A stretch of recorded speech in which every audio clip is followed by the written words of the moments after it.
another week. We're in the middle of the pandemic and we're still struggling along here, but we're here and we're going to do the Tai Chi Parkinson's class now. It's the Tai Chi Paradigm for Parkinson's. Those of you who have tuned in, haven't been doing this for a long time, you can just still follow along.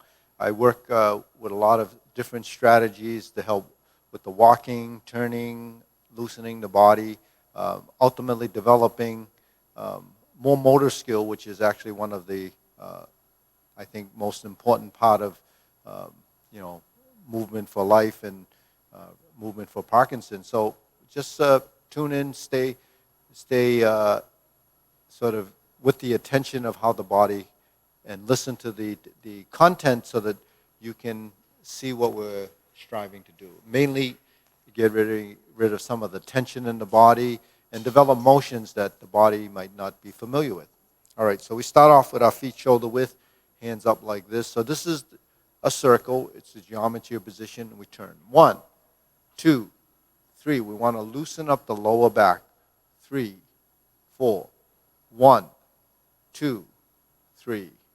1, 2, 3. So we're just turning from side to side, getting a motion and getting familiar with just turning the upper body. Okay, so that means we have to relax the back and just gentle. Don't force the movement, just creating a controlled motion if you can.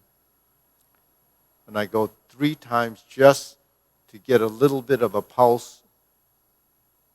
2, 3. So it's not very, very forceful, just gentle movement. Okay, next we're going to bend to the side. Hands are like this, and you're going to go this way. 1, 2, 3. 1, 2, 3. 1, 2, 3. 1, 2, 3. 1, 2, 3. 1, 2, 3. 1, 2, 3. 1, 2, 3. 1, 2, and stop. So that kind of gets your body bending here, but this actually rounds out. If you put your hand here, you could feel it moving. Those are your ribs. You kind of can feel it bending this way here, and this side kind of compresses. So that's one of the actions. A lot of us don't move much because we're kind of rigid like this. So it's good to get some flexibility. Any part that moves will get some circulation going to those areas. Okay, let's move up like this. Reach down. 1, 2, 3. To your right. 2, 3. To your left. 2, 3. Center. Inhale. Exhale. So you don't have to go all the way down. Slide down the leg. Go as deep as you can. Relax your lower back. Relax the back of the legs. And you turn from side to side. And you go back up. Inhale through the nose. Exhale through your nose. And here again, hands up. Reach down. 1, 2, 3. To your right. 2, 3. To your left. 2, 3. Center. Inhale. Exhale. Okay, good. Hands on your waist. Circular movements. 1, 2, 3, 4, 5, 6, 7, 8, 9, and 10. Reverse. 1, 2, 3, 4, 5, 6, 7, 8, 9, 10. 1, 2. Okay. Cross your arms. Hold your kneecaps. Circular movements. 1, 2, 3, 4, 5, 6, 7, 8, 9, 10. Other direction. 1, 2, 3, 4, 5, 6, 7, 8, 9, 10. 1, 2. Center, hands on your waist. Neck turning. 1, 2, 3, 4, 5, 6, 7, 8, 9, 10. 1, 2. Back and forth. 1, 2, 3, 4, 5, 6, 7, 8, 9, 10. 1, 2. Center. Tilt to the side. 1, 2, 3, 4, 5, 6, 7, 8, 9, 10. 1, 2. Center. Rotating. 1, 2, 3. Other direction. 1, 2, 3. Center. Hands up. Inhale. Exhale. Inhale. Exhale. Inhale.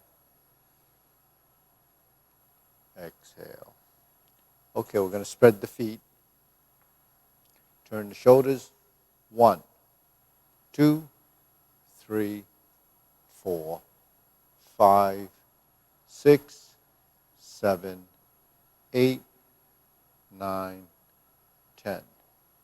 1, 2, 3, 4, 5, 6, 7, 8, 9, 10. 1, 2, 3, and stop. Okay, let's pull the heels together. So we form 90 degrees right where the heels meet. Hands on your waist. Then we're going to pivot on the ball of the feet. 1 on each side. So that forms the shoulder width stance. Okay. 1, 2, 3, 4. 1, 2, 3, 4. Try again.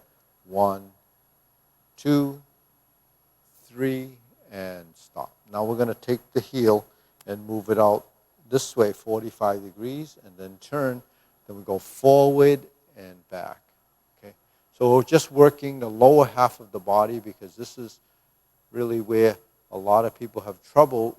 You know, it's not just people with Parkinson's. It's actually, I call it age-related degeneration because we don't really know how to maneuver our lower part of our body. So when people start to lose their balance and they have little trouble walking or, you know, weakness in the legs, it's because we don't use the legs correctly. And it's not just doing squats. That'll strengthen your quads, but the thing is, that's just strengthening it in a stable position. What we need to do is develop agility because movement, walking, requires agility. So it's not just getting strong legs. You have to strengthen your action, strengthen the functionality of the legs, and move them so that you shift weight. That's the most essential part of locomotion and moving is shifting the weight.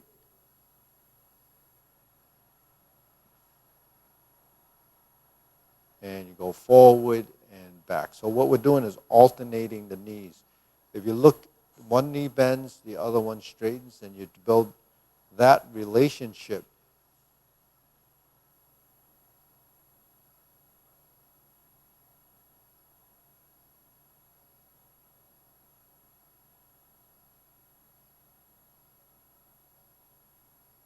And back. And then we're going to do another set on the other side.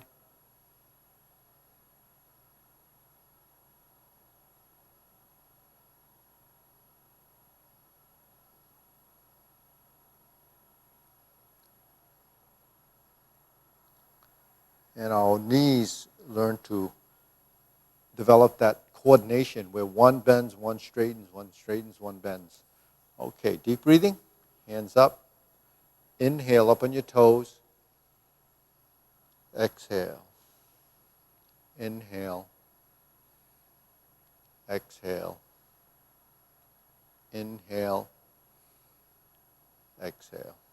Okay, now we're going to do silk reeling. So I'm going to face this way, hold the ball. I turn toward the camera, and this is mirror image, so you can follow the front hand, which is my right arm, your left, and we're making a circle, hold the ball, and we'll go forward and back. So we still have the same alternating of the knees, and we go forward and back. So it's 1, 2, 3, 4, and down. 1, 2, 3, 4, and down. 1, 2, 3, 4, down. 1, 2, 3, 4, down. 1, 2, 3, 4, down. 1, 2, 3, 4, down. 1, 2, 3, 4, and down. Okay, now we're going to go to the other side.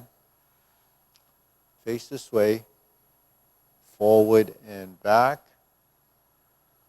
1, 2, 3, 4, and back.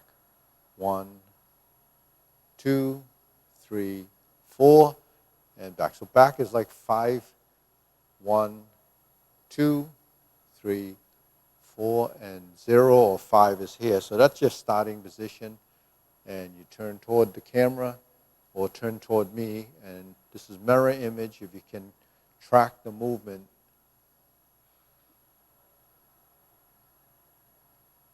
It's just cycling to the forward position and then the back. So let me try that with the mirror image. Maybe this would work better. So we're here.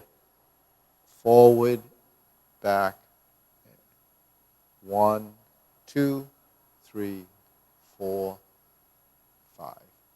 1, 2, 3, 4, and back.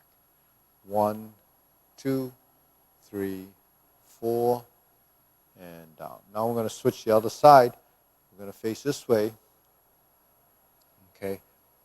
1, 2, 3, 4, and 5. 1, 2, 3, 4, and 5. 1, 2, 3, 4, 5. 1, 2, 3, 4, and back down. Okay, shake it out. Deep breathing, hands here. Inhale. Exhale. Inhale. Exhale.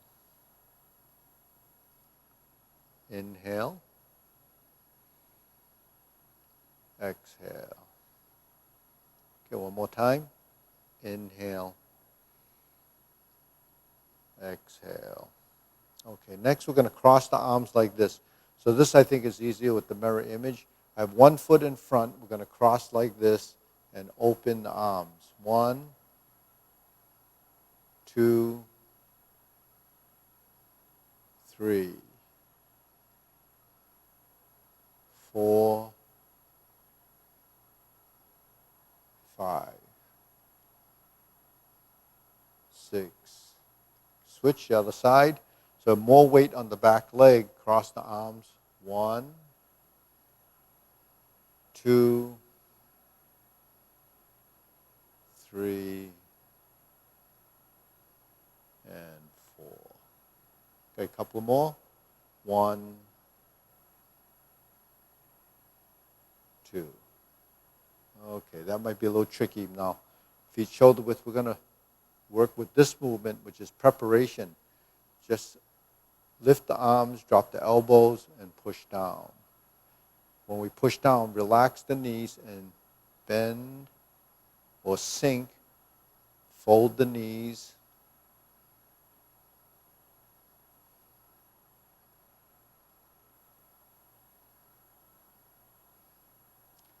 So you can see from a side view that the knees are bending in the mirror, you see? So you see the body is dropping down, descending. Keep the spine as vertical as possible. Chin tucked in slightly.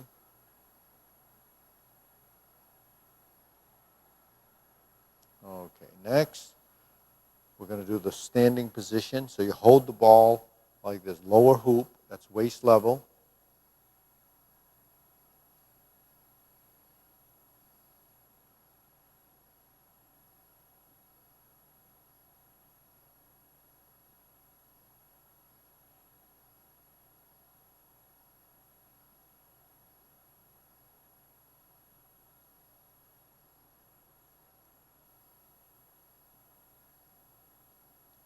Okay.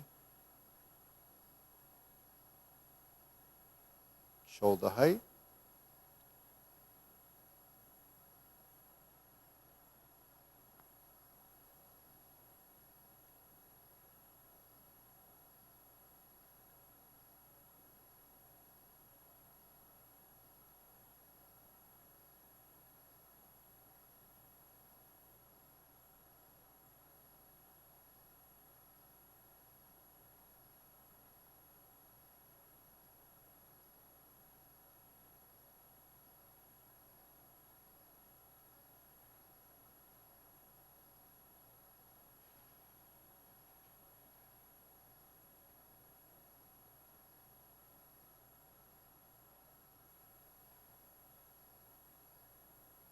Elbow down.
Lower. Palms down. Lift the back. Straighten the knees.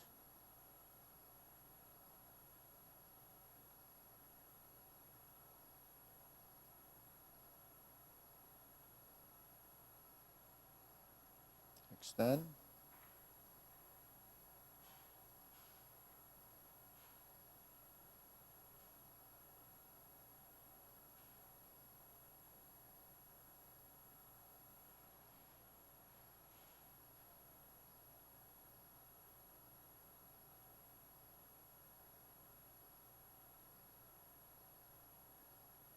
Okay, hands up. Deep breathing. Inhale. Exhale. Inhale. Exhale. Inhale. Exhale.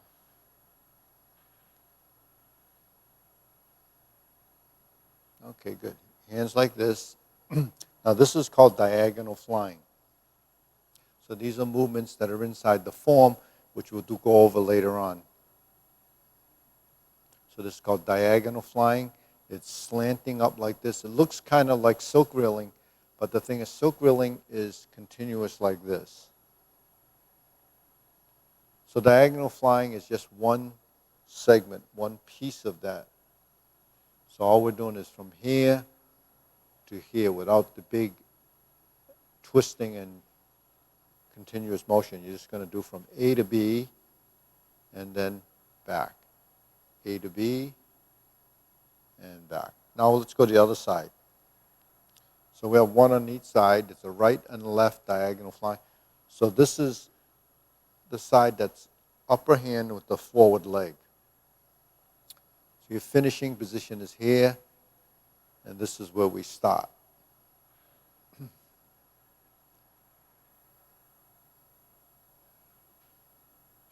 Okay, shake that out. Okay, deep breathing. Inhale. Exhale. Inhale. Exhale. Inhale. Exhale. Next, we're going to do a set of what we call the cloud hands. So we're going to do this. Okay, ready?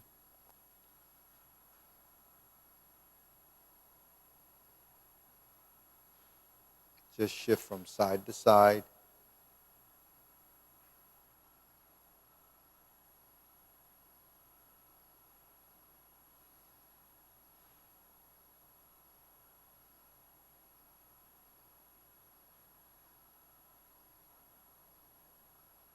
Now, both hands with working together, we would be doing this exercise.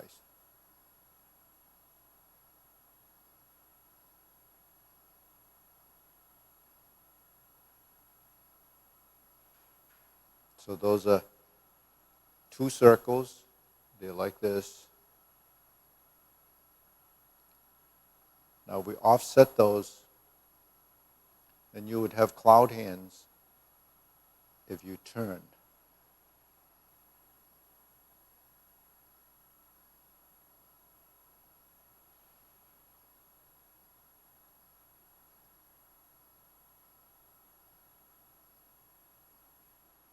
Okay, palms down. Let's make the big circle. 1, 2, 3. 1, 2, 3. Relax the shoulders.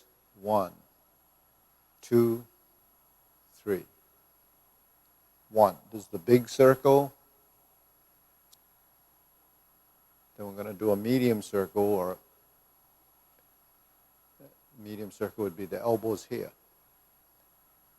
And this is counterclockwise. And we're going to use these circles later with the stepping.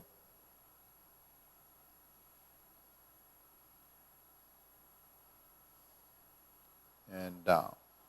1, 2, 3. 1, 2, 3. Okay, shake that out. Okay, deep breathing. Inhale. Exhale. Inhale. Exhale. Okay, let's do this. So the hands are going to swing toward the center. And then we're going to bring the foot in and back. 1, 2, 3, 4. 1, 2, 3, 4. 1, 2, 3, 4. 1, 2, 3, and 4. Okay, we're going to switch the other side and swing the arms. Now we have most of the weight on the right leg. Now we're going to kick the left leg in. 1, 2, 3, 4. 1, 2, 3, 4. 1, 2, 3, 4. 1, 2, 3, 4. 1, 2, 3, 4. 1, 2, 3, and stop. Okay, shake that out. Now we're going to go side to side.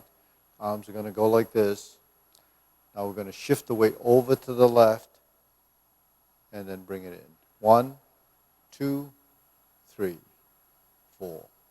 1, 2, 3, out, back.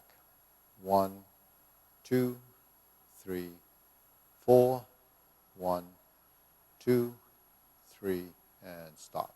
Now we'll go the other way. 1, 2, 3, 4. 1, 2, 3, 4.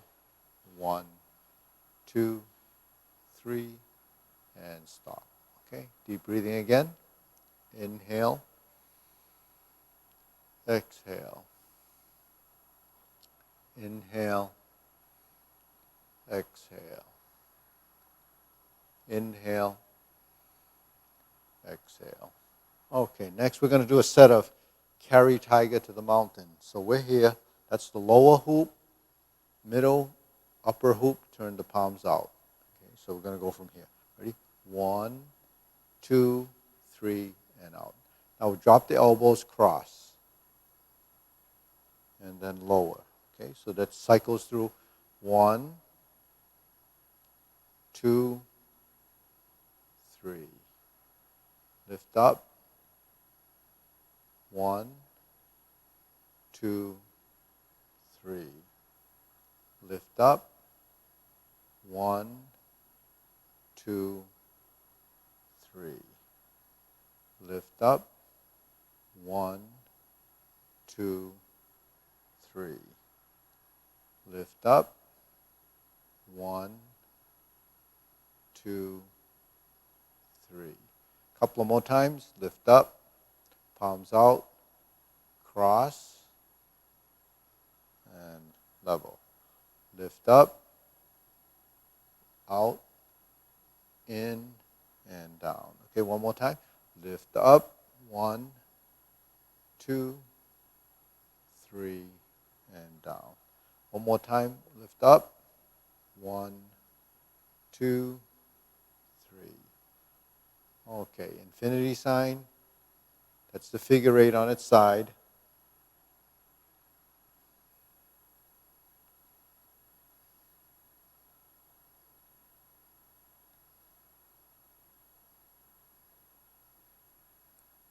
Two, 3, 4. 1, 2, 3, 4. 1, 2, 3, 4. 1 and 2. Okay, now our hands go like this. Form the fist. 1, 2, 3. So the palm up, roll the fingers toward you, let the elbows go out. So you're going to do this.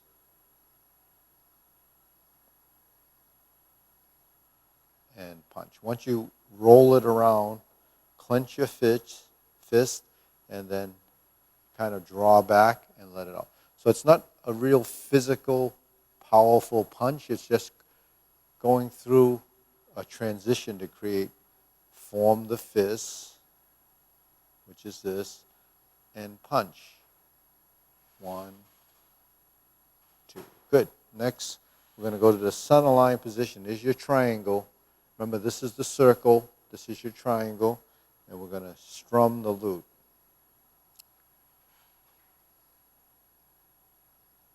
So how's the following, Lucien? Yeah. Anybody with questions?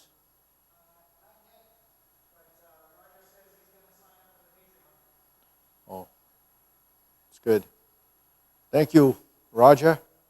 Over and out. Here. Vertical position. And here we are. This is a vertical position, one on each side. So vertical is on guard, and you're ready, and it's your triangle position. It's an elbow down position, and sometimes I call this neutral. Okay, next. Thumbs up. Okay. So hold the position for a second. It's on your center line, palms together, and we flip the shoulders. Okay, I don't know if it helps to see from this side. That's how it looks. And then you go to the other side, and you have your thumbs up. This is the elbow position on the hip. Palms together, and then you alternate the hands. Anything that requires a motion like this is really going from a vertical to a horizontal position, and that becomes a transition. So throughout all our movements, we have transitions that, reach certain final positions. For instance, if I go like this, that's my final position. This is the transition, final position, transition. Okay, starting position, transition to a final position, diagonal flying. So there's always a setup and then execute by a transitional movement, whether it's in the legs, and actually everything that happens involves hands and legs. But we can't pay attention to just one aspect. You have to look at the hands, which really means the limb, your upper appendages, okay, and the lower appendages. Okay, so you're dealing with the skeletal structure that's really tying your hands and legs together to develop that coordination. So it's kind of working your skeletal, the appendectomy skeletal structure where your hands and legs move together. So while we're moving our arms, we're developing patterns. So we just did form the fist and we did strum the lute. Now we're going to go to this triangle position. And this is a triangle. This is the triangle, but this one's extended. You're going to turn to the side and draw the bow. We're going to turn to the side and draw the bow. So we have one on each side. We're moving our limbs.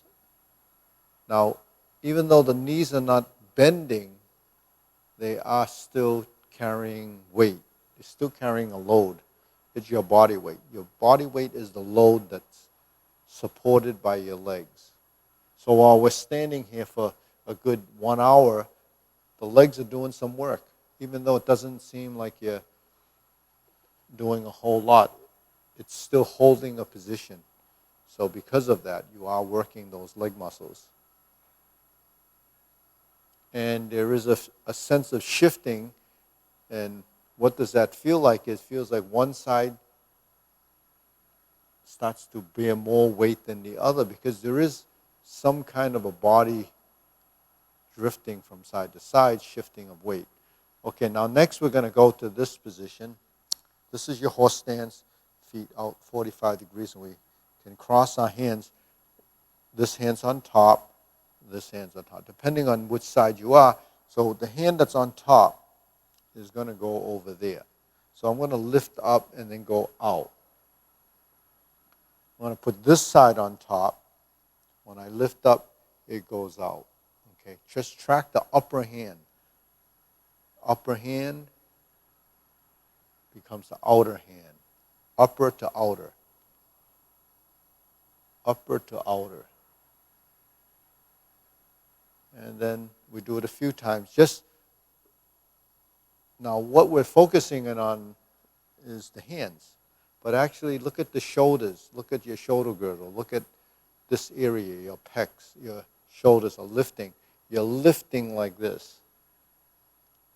Now we're not lifting with a lot of weight other than the weight of our arms. We're just creating a motion. Okay. Okay, good. Shake it out. Deep breathing.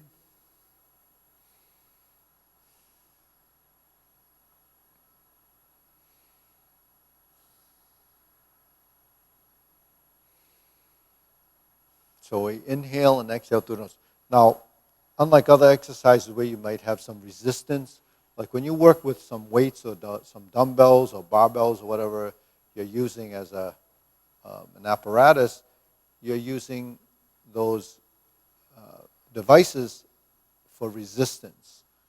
in Tai Chi, we're not really working with resistance other than our own resistance from the body not wanting to let you do certain things.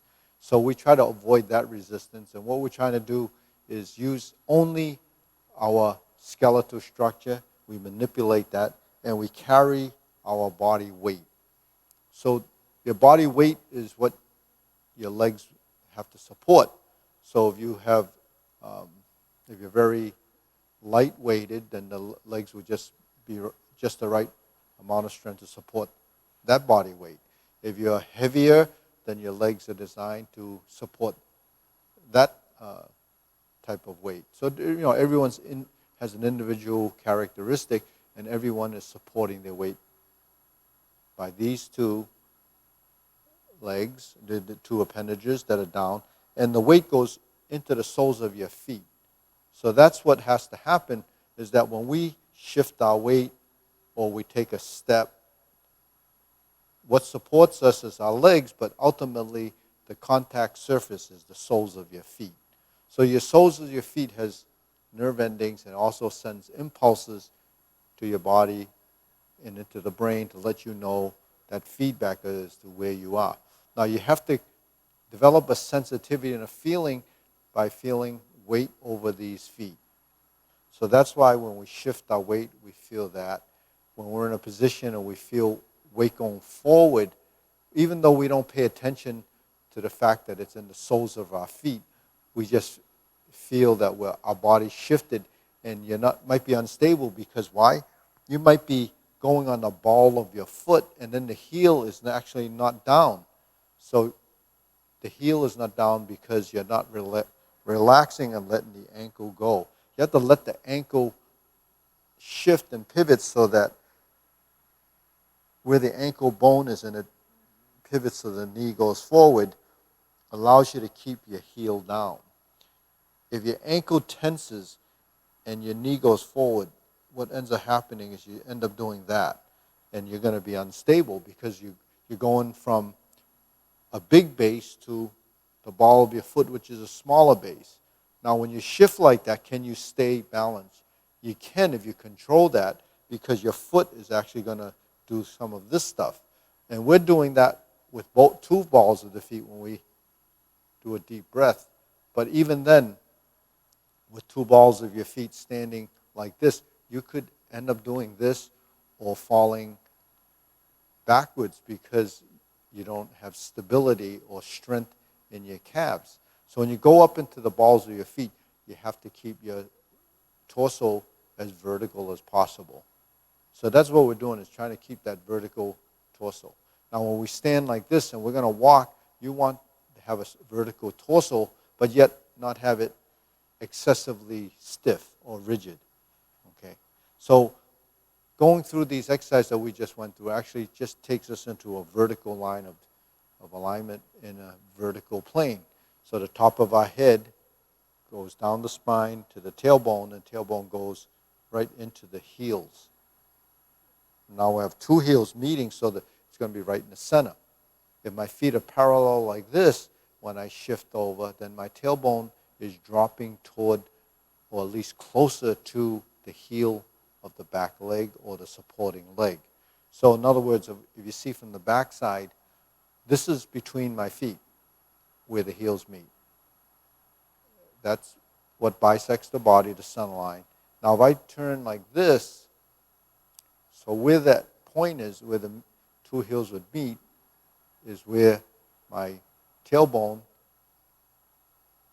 should drop into. So you would have a straight line from here down to the heel. And if I brought this foot out just maybe 1 or 2 inches outside, then that's your balanced position. If I shifted forward and I straighten this foot and I move forward again, if I drew a line from here to here, you would see that I'm still in a shoulder width stance. But I'm going to bring it back here. I'm going to shift my weight and bring it here. And then here. So that's really what we're doing. We're shifting, and you have to visualize what happens to the body when you step. The wider you go, the more extreme that would look.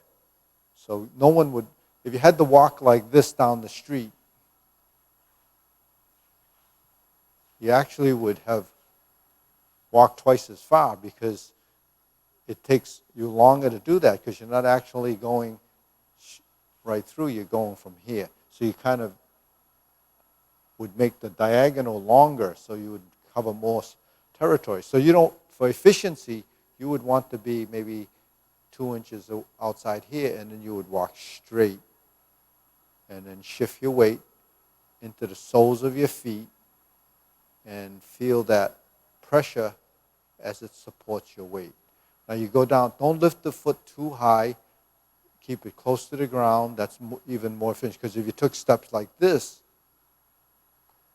that would take you a lot longer because the distance from here to here, from here to here would be longer. So the most efficient way is to keep close to the ground, and it's the shortest distance between the 2 points. So just knowing that when you take your step, all you do is have to clear the ground just by a bit because there's no longer any friction. So you only have to be this far off the ground. But here's the danger of not picking up your foot at all, is that you could catch your toe or catch your heel. So you have to kind of play around with that to see what's the safest method for you. Now, when we're here and when the shoulder width stands and we shift, we find the center and then we start to move. Now, here you notice when I shift, I'm on the ball of the foot. So I'm on the heel and then the ball. Then it goes on the ball and then the heel. So that relationship between the ball of the foot and the heel of the foot become pretty important as to how stable you are during that transition. Because without the ball of the foot, you're totally balancing 100% of the weight. This gives you a transition that allows you to control your center of mass a bit longer so that you can control your step. So it's a training more than anything else, because once you've heightened your awareness and the feeling of that, because you're conscious of what you're doing here, then over time you'll get better at it simply because you have much more control. Now, if you don't work along these lines and be mindful of what we're doing and the consciousness of these positions, then when things happen, you're not going to know what's going on because you haven't gone through the learning phase of what we're doing here. And without that understanding, your brain would be confused. So the best thing to do is understand what we're doing, the value of what we're doing things repetitively and building more of a consciousness of what we're doing when we shift our weight and taking that step. Okay? Because when we just go through the motions, that's actually what just happens, just going through the motions, and you really don't learn that way. What we have to do is go through it precisely, methodically, learn each detail of why our leg comes to here, why our foot goes to here, and then you shift your weight, and we're in this balanced position. So you slow everything down and shift. Now we feel that, and then find what it takes to get your foot either next to the supporting leg or past it. Obviously, when you walk, you have to pass it. You don't hold it.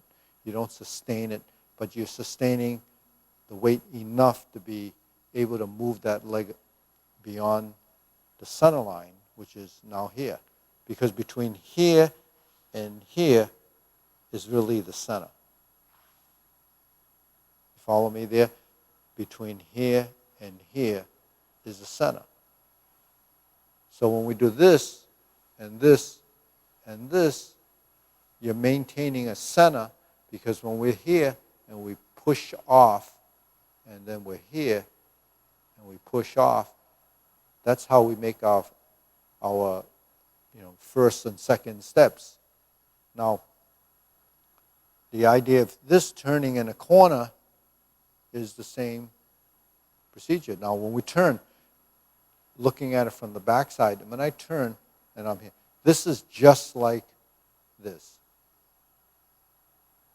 You see that image? And you see this image.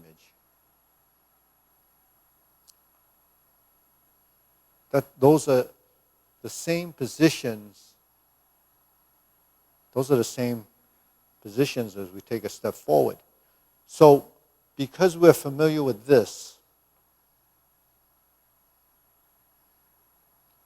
and familiar with this, all we need to do is take that step again.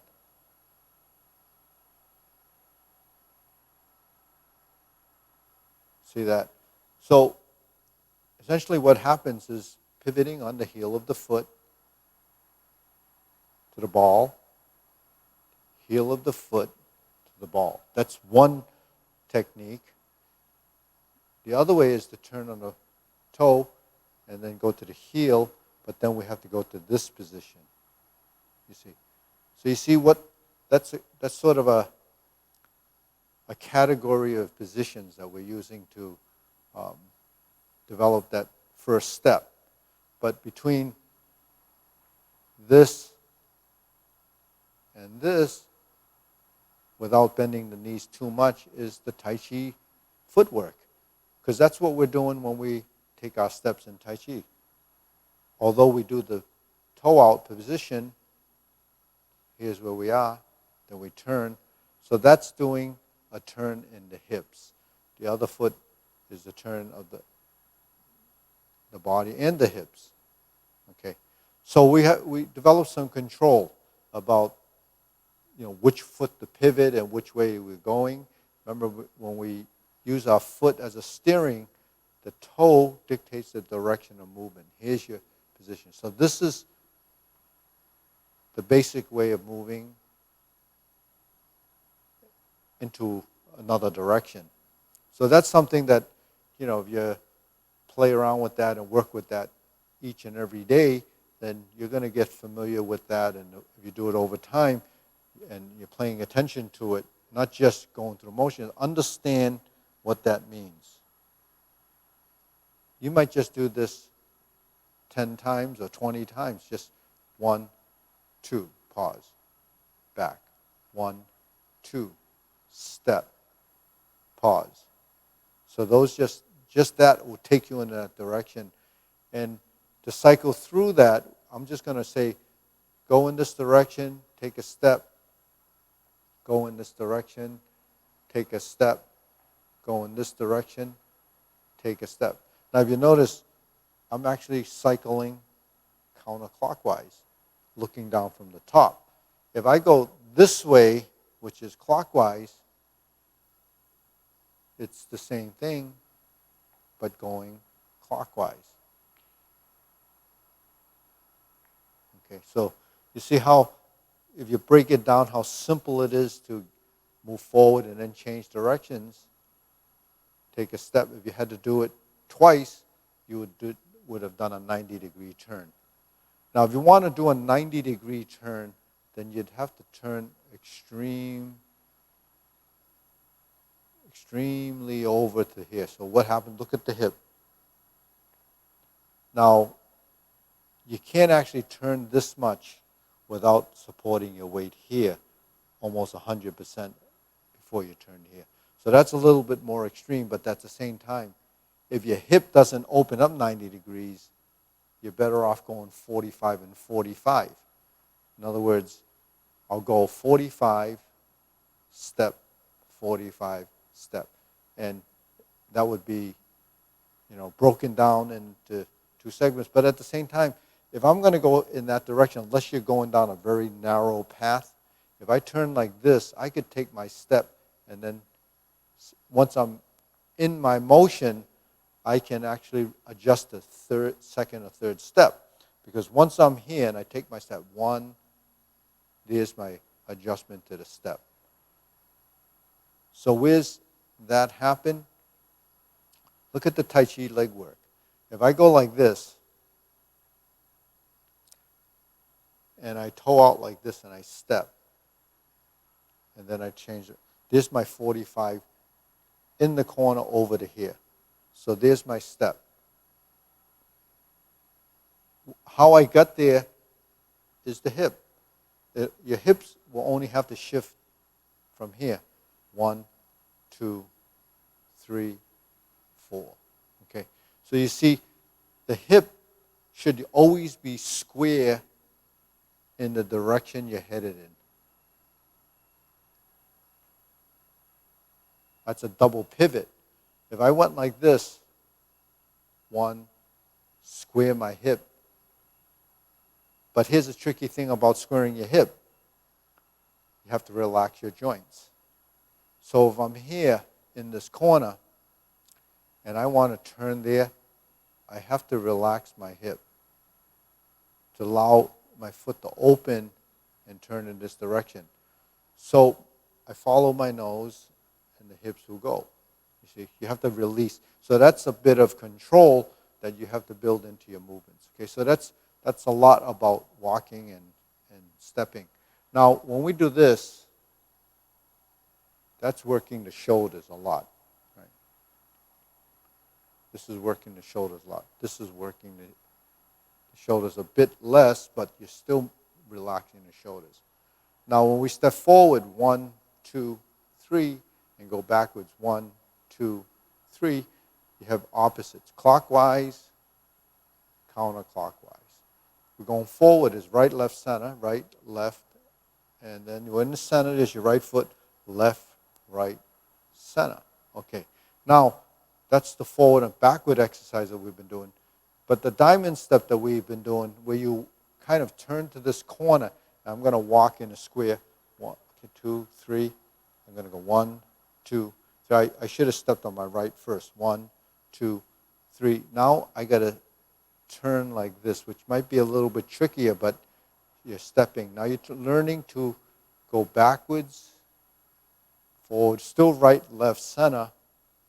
1, 2, 3, left, right, left, right, left, right, left, right, left, right. 1, 2, 3, 1, 2, 3. So if the swing is too difficult for you to do, then just kind of just go the best you can to create that shape. You can almost square it up or go into a diamond, but same process. Right, left, right, left, right, left. And then what I did with the hands was we didn't change directions, because then it gets a little bit more complicated. Just keep the clockwise rotation with the hands. 1, 2, 3, 1, 2, 3, 1, 2, 3, 1, 2, 3, 1, 2, 3, 1, 2, 3, 1, 2, 3. So all this is the 3 steps. Kind of something like ballroom dancing, where you're kind of doing this waltz type thing, walking by yourself, just going through the motions. Because walking is one of those things, if you practice walking, you get better at it. But you're not walking long distances. What you're building is a motor skill, transition, shifting of weight, angular positions of the feet, staring in a direction, knowing that this is the way we're going, this is what it feels like, this is a position, this is a position. So this position and this position. You just stand like that and stand like that. As simple as that is, you have to do it. You have to do it over and over again. And even though you think you know that already, do you really know it? And do you really feel what that feels like? Do you know what that feels like? Get an experience with that. Because all the things that we're talking about, especially in the type of learning that I'm talking about, is an experience. It's a journey. And when you walk through these pathways that I'm taking you through, it's really, you have to discover. Now, you can't discover something that you haven't actually experienced beyond. So you have to go through the motions, even though it's so simple, or it's something that you might already think you know. It's not really experiencing the understanding of what I'm trying to get across to you.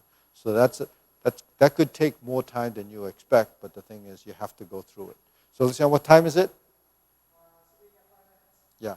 So, all these things that we're talking about is really building mobility, agility, and balance. Now, when we're doing this, even though we're going forward or backward, try to stay as vertical as possible. Try not to lean forward. Try not to lean forward so your center of mass is forward and you're trying to catch up to your body. You try to stay vertical so you take your weight and bring it over your feet. And then you're going to be much more stable.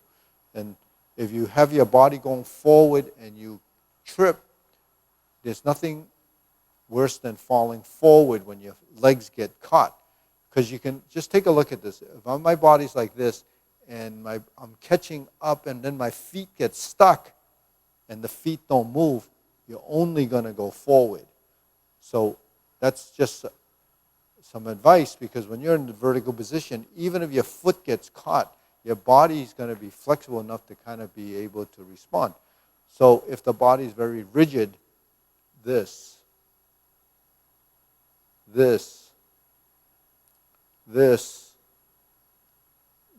all of this stuff helps your body become more supple.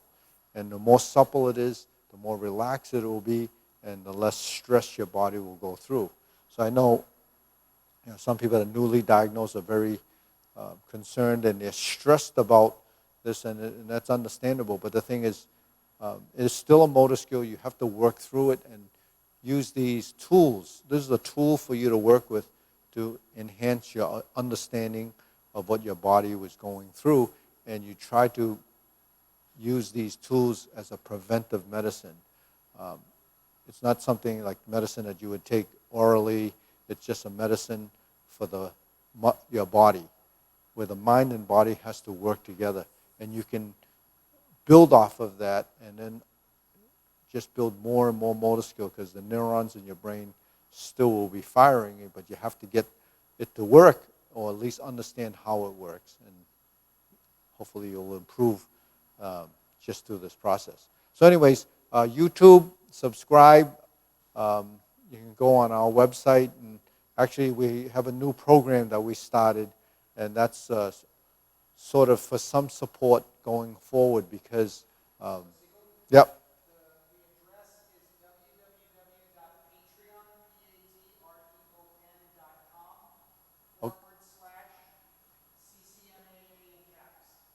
Oh, okay, that's a lot.